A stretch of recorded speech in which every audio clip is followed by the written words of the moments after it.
What's up?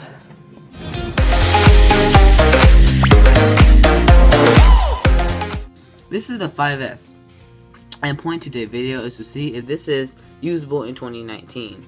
So we're gonna do some basic little speed tests and also some high-end games to see if this thing can load up pretty good. And we're also gonna leave some stuff in the background to see if it can reopen some of the apps. So first, let's do the first little basic camera test, which will open up a camera, get my little light remote and put it in the way and take some pictures of this and see how it is. So this thing has a basic 8 megapixel rear camera, which is actually not that bad. And let's see, okay, so the quality of it is not that bad, as you can see right here. I would say this is probably a 7 out of 10 quality for this 8 megapixel photo. Okay, and this also has a flash, HDR, and you can choose some different filters. Okay, since we did a little basic camera test already, now we're gonna go on to see how fast it can open certain apps. So let's open one of these more high-end games, the ones that take like a lot more storage to run. So okay, this game is called Geometry Race, and this one is a high-end game, and it uses a lot of RAM to run it. So let's just see how well this thing works. Okay, so we do that. Okay, as you can see, the game has loaded up very fast and very neat, and it's also not that much lag to it. Okay, as you can see right now, the game is actually performing very well. Not too much lags or glitches in it. I would actually say this is probably a 9 out of 10 performance for a device with only 1 GB of RAM. So I would say this is actually typical performance, not bad at all. Let's do another game that's also more high-end too, called Stack. Okay. Let's let this app load real fast, which would take roughly about 10 to 20. Okay, never mind, I already loaded. Okay, so we got the Stack logo on it, and then the whole app loaded up right now. Let's see. Okay, this right here, that actually performed badly in the 4 and 4S. This actually works very smooth on here, so that's great. Okay, now let's do a little basic powering off test and power back on. So we're gonna hold down the power button right here, and it's gonna come up with a little thing to slide to power off. We're gonna power it off, and then we'll power back on in a second. Okay, so we just did that right there, and it's powered off and out of the way, so we're gonna power back on now. Okay, we're gonna power right back on now. As you can see, it's just black screen right now, nothing's happening, and I'm holding down a button waiting for a response. So I'm just holding it down, and there you go, the Apple logo has just come back on, so that's good. And okay, so the Apple logo is just sitting here, and let's see how long it takes. Okay, so it's roughly gonna be about a few seconds already, and still has not loaded up. And we just gonna see how long it's gonna take, and if it's gonna be fast or not. So it's already about 10 to 12 seconds, and it still is not loaded up, but it's getting brighter, which means it's about to come back on. So we're just waiting and waiting, and nothing of course is changing just yet. Okay, oh, here we go. So the phone is back up now.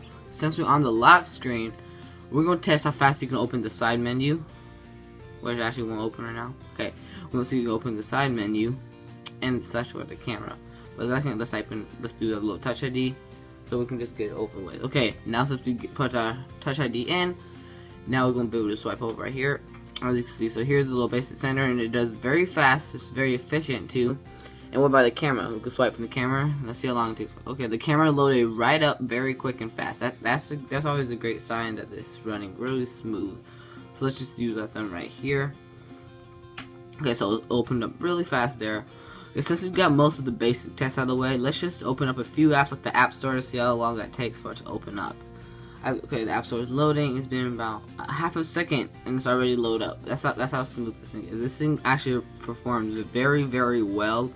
For only 1 GB of RAM, I would rate this a 9.5 out of 10 performance. This thing is very good, and I would just rate this overall test a 9 out of 5, a 9.5 out of 10 performance. Okay, now that that little test is over, let's just get the specs of the overall device. Device has 1 GB of RAM, 8 megapixel rear camera with the dual flash iFlash. Okay, you also have only a 1.2 megapixel selfie camera with the first generation Touch ID. We also have the one speaker right here, the microphone, and the headphone jack. And we have the 8-pin lightning cable.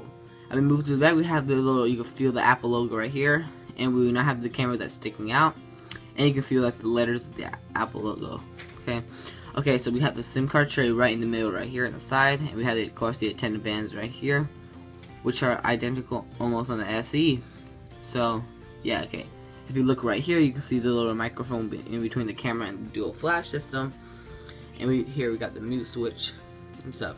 Okay, so this is a A8 chip, an A7 chip processor. So this actually is really fast, and it's not much laggy at all. So yes, I would rate this a 9.5 out of 10 performance. So should you get this as a backup device? Well, it is an old device, and okay, it does have iOS 12, the newest version right now, so that's great. But should you get it as like a backup device? Is it like obsolete? Is it super old? Okay, well, it did come out about 5 or almost 6 years ago. So this thing is actually very old, but it's actually still runs very smooth, and you can find these on eBay for around $45, which is a pretty great deal. So if you want a backup device, you could easily get this. Or if you want something a little bit more high-end, a little bit more powerful, you should probably just go for the SE, which is only around $90 for used ones on eBay. So yeah, please subscribe to my channel and like the video right below. Click the like button and please like it and subscribe to me. Thank you, and I'll see you in the next video. Goodbye.